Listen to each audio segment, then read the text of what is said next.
বর্তমানে সোশ্যাল প্ল্যাটফর্মে এই ফটো কিন্তু অনেক বেশি ট্রেন্ডিংয়ে আছে, কারণ মানুষ ফেসবুক ইনস্টাগ্রামে কিন্তু এই ফটোগুলো আপলোড করছে। তো আপনিও চাইলে কিন্তু এক ক্লিকে এই ফটো জেনারেট করে ফেলতে পারবেন। তো কিভাবে আপনারা তৈরি করবেন, চলুন প্রসেসটা আমি আপনাদেরকে দেখাচ্ছি। সো শুরুতে আপনারা কি করবেন, এই ভাইরাল ফটো এডিটিং করার জন্য আপনার ফেসবুক প্রোফাইল বা ইনস্টাগ্রাম প্রোফাইল বা সোশ্যাল প্ল্যাটফর্মের যে কোনো প্রোফাইলের একটা স্ক্রিনশট আপনি নিয়ে নেবেন। তো যেহেতু বর্তমানে ফেসবুক প্রোফাইলটাই বেশি ভাইরাল, তো আমি ফেসবুক প্রোফাইলের একটা স্ক্রিনশট নিয়ে নিয়েছি।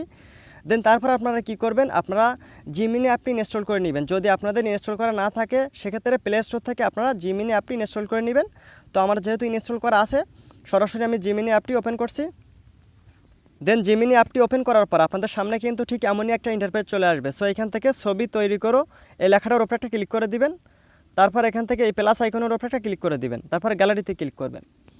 গ্যালারিতে ক্লিক করে দেওয়ার সাথে সাথে আপনার গ্যালারিটি এখানে ওপেন হয়ে যাবে। তো গ্যালারি থেকে সেই স্ক্রিনশটটি আপনি নিয়ে নেবেন। তো আমি স্ক্রিনশটটি নিয়ে নিচ্ছি।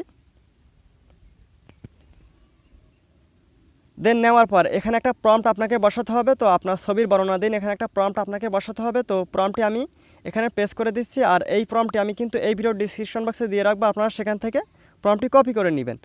দেন তারপর এখান থেকে অ্যারো চিহ্নের উপর ক্লিক করে দিবেন। প্রম্পট বসানো হয়ে গেলে তারপর 5 থেকে 10 সেকেন্ডের ভেতরেই কিন্তু আপনার ফটোটি তারা জেনারেট করে দিবে। সো এখানে দেখতে পাচ্ছেন ফটোটি কিন্তু জেনারেট হচ্ছে। তো এখানে আপনি 5 থেকে 10 সেকেন্ড একটুখানি অপেক্ষা করবেন। তো এখানে আমি 5 থেকে 10 সেকেন্ড একটুখানি অপেক্ষা করছি। সো ফাইনালি আপনারা দেখতে পাচ্ছেন সেই ভাইরাল কাঙ্ক্ষিত ফটোটি কিন্তু তারা আমাকে জেনারেট করে দিচ্ছে। তো এবার এই ফটোটি আপনি গ্যালারি থেকে সেভ করার জন্য এই ফটোর উপরে একটা ক্লিক করে দিবেন। তারপর নিচে দেখতে পাচ্ছেন সেভ করুন লেখা আসছে, আপনারা এখানে ক্লিক করে দিলেই কিন্তু এটি আপনার গ্যালারিতে সেভ হয়ে যাবে। তো এমন করে কিন্তু এই ভাইরাল ফটোটি কিন্তু আপনি এক ক্লিকে জেনারেট করে ফেলতে পারবেন। তো আশা করি আপনাদেরকে বোঝাতে পেরেছি। তো ভিডিওটি যদি ভালো লাগে অবশ্যই আপনারা লাইক কমেন্ট শেয়ার করবেন। আর এই একই প্রম্পট দিয়ে কিন্তু আপনি আলাদা আলাদাভাবে ফটো জেনারেট করতে পারবেন। এই ফটোর যে প্রম্পটটি আপনি আবারও নেক্সট এমনভাবে দিলেই কিন্তু আবারও কিন্তু এই ফটোটা আলাদাভাবে কিন্তু আপনাকে অন্য অ্যাঙ্গেলে কিন্তু তৈরি করে দিবে। তো আপনি এক প্রম্পট দিয়ে কিন্তু আপনি আলাদা আলাদা অ্যাঙ্গেলে ফটো জেনারেট করতে পারবেন। তো সবাই ভালো থাকেন, আসসালামু আলাইকুম। দেখা হবে পরবর্তী কোনো হেল্পফুল ভিডিও।